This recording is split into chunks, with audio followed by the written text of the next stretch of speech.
Toutes les femmes ne connaissent pas la délivrance vaginale traditionnelle à la naissance de leur enfant.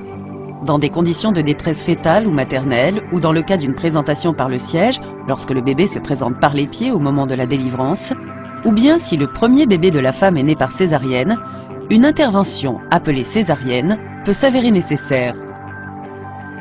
Lors d'une césarienne, un médecin va soit pratiquer une incision latérale dans la peau immédiatement au-dessus de la ligne des poils pubiens, soit une incision verticale en dessous de l'ombilic.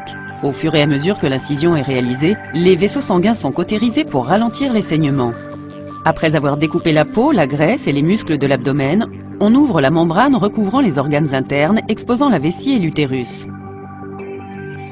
À ce moment-là, le médecin va en général insérer ses mains dans le bassin afin de déterminer la position du bébé et du placenta.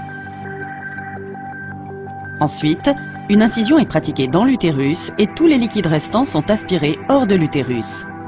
Le médecin agrandit alors l'incision avec ses doigts.